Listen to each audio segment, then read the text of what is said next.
MZ 세대 또 알파 세대들에게는 워너비로 알려진 여성 인플루언서였는데요. 평소에 옷도 굉장히 잘 입고 특히 명품 관련한 이제 신화 콘텐츠 맞아요. 네. 많이 입는 이제 그런 이제 해당 인플루언서였습니다. 근데 이 인플루언서가 한 프로그램에 나오게 됐었는데 네. 그렇게 되면서 주목받는 것이 굉장히 커졌죠.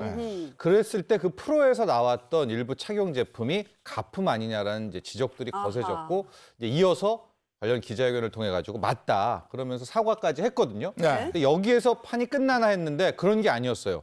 요즘에 이제 네티즌들 끝까지 가지 않습니까? 그럼요. 그래서 다 추적을 해봤는데 몇몇 뭐 착용했던 물건뿐만이 아니라 거의 대부분이 네. 가품인 것으로 밝혀지면서 아이고. 이게 논란이 급속도로 확산된 겁니다.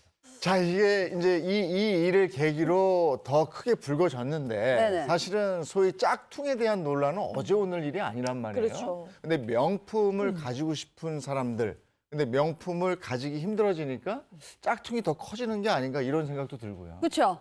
국세청 국정감사 자료에 따르면요. 2017년부터 2021년 8월까지 5년간 명품 모조품 가방 적발 건수가 총 1,866건으로 금액으로는 4,679억 원에 달했다고 합니다. 자, 브랜드별로 살펴보면요.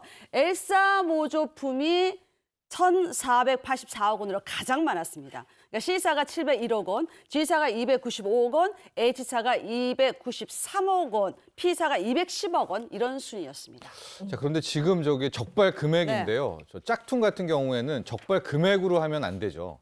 저 짝퉁이 실제 팔렸을 때 네. 시장 규모로 봐야 네. 되는데 이게 잡힌 게 한 4천억, 5천억이니까 실제 규모는 뭐 몇 조 단위가 된다 네. 이렇게 볼 수밖에 없는데요.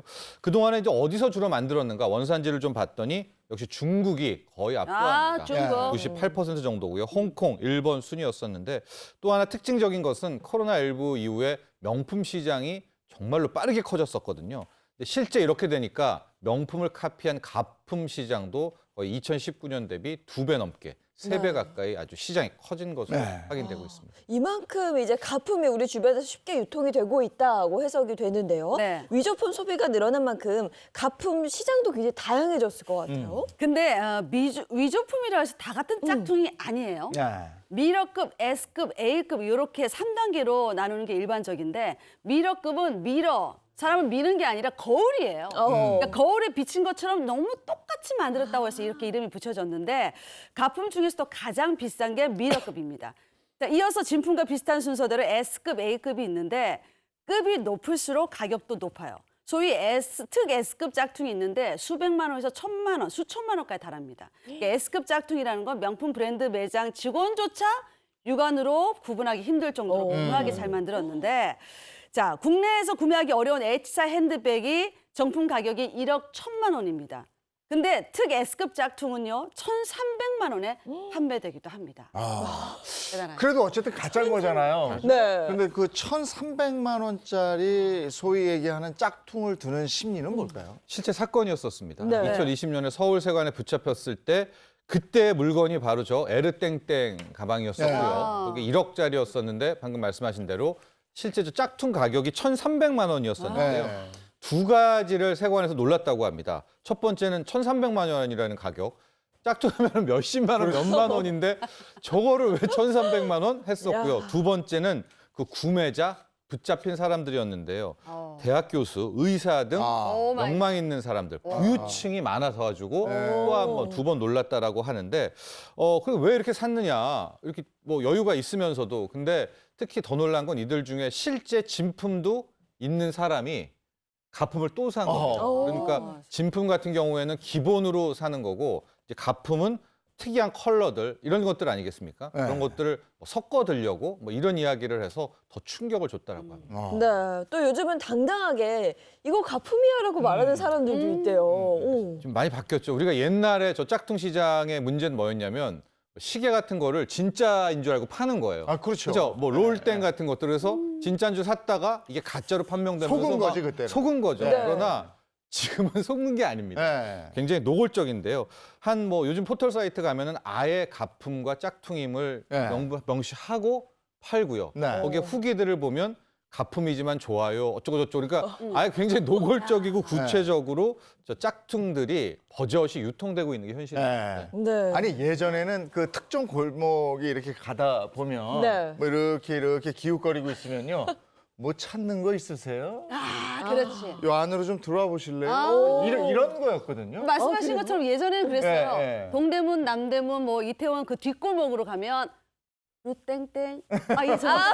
예. 그렇지. 예전에 원래 그랬다고. 거래가 이루어졌었어요. 요즘은 근데 온라인상으로 판매처가 옮겨졌고요. 판매도 공개적으로 그냥 이루어지고 있습니다. 그러니까 판매하는 곳이 SNS와 인터넷으로 확산됐을 뿐만 아니라 판매 문구도 바뀌었습니다. 브랜드명의 스타일의 약어인 ST라고 표시하거나 정품급 또는 또 실물을 모방해서 만든 복제품이란 뜻의 레플리카 등의 수식어를 붙여 파는 그런 식입니다. 네, 이렇게 짝퉁 시장이 점점 규모도 커지고 교묘해지는 것 같은데, 그러니까 궁금해져요. 왜 이렇게 짝퉁이 열광하는 것인가? 그러니까 하나씩 알아볼게요. 네. 짝퉁에 빠져드는 대한민국 왜 그럴까? 첫 번째, 나도 모르게? 나도 모르게? 나도 자, 모르게 빠져요. 이번 짝퉁 논란에 발단이 된 인플루언서가 이런 말을 했습니다. 처음엔 짝퉁인 줄 모르고 예뻐서 구매했습니다. 사실 한국 사회에서 그렇잖아요. 뭐 지하철 매대나 온라인 쇼핑몰 등 도처에 막 가품이 널려 있어요. 그러니까 한 직장인은 온라인 쇼핑몰에서 예쁘다는 생각에 샌들을 구매했는데 지인이 네 건 좀 모양이 좀 다르다? 이렇게 해서 해당 제품이 유명 명품 브랜드 대표적인 샌들 디자인임을 알았다 이렇게 얘기했고요. 나도 모르게 짝퉁 구매자가 돼서 좀 부끄러웠다 이렇게 밝혔습니다. 이처럼 그저 예뻐서 샀는데 알고 보니 짝퉁 제품이었던 거죠. 나도 모르게 그냥 예뻐서 산 게 그렇죠. 짝퉁이면서 이 시장이 더 커지는 것 같아요. 네. 그렇죠? 네. 두 번째 이유도 한번 볼까요? 자, 두 번째 이유는요. 유별난 명품 사랑. 많이 이건 알 것 좋아해요. 같아요. 네. 이런 거죠. 짝퉁 시장이 왜 커지느냐. 그 진품 시장이 커졌기 때문에 덧따라서 짝퉁도 같이 커지는 건데요. 이게 우리나라, 길게 보면 아시아권의 명품 사랑이 실은 유별나기 때문입니다. 우리나라, 일본, 중국 모두 저 명품에 대한 욕구, 수요, 소비가 엄청난데요. 지금 뭐 화면에도 잠깐 보셨지만 오픈런, 뭐 줄 서고요. 새벽 5시에가 뭐 그때부터 뛰어 들어갔는데도 못 찾았다. 뭐 이런 얘기들 네. 굉장히 그만큼 명품에 대한 욕망이 뜨겁기 때문에 결과적으로 여기에서 짝퉁도 함께 커지게 된 거고. 네. 그럼 왜 명품을 이렇게 좋아하느냐? 부인할 수 없지만 과시욕 있겠죠. 그렇죠. 네. 보여주는 과시욕이 거. 있겠죠. 네. 그렇죠. 그렇습니다. 제가 딱 지금 2030 세대잖아요. 네. 제 네. 주변의 친구들이나 제 또래 보면 정말 좋아해요. 그게 명품 하울이라고 부르거든요. 이게 좀 유행하면서 짝퉁 시장이 커진 게 아닌가 싶은 생각도 들어요.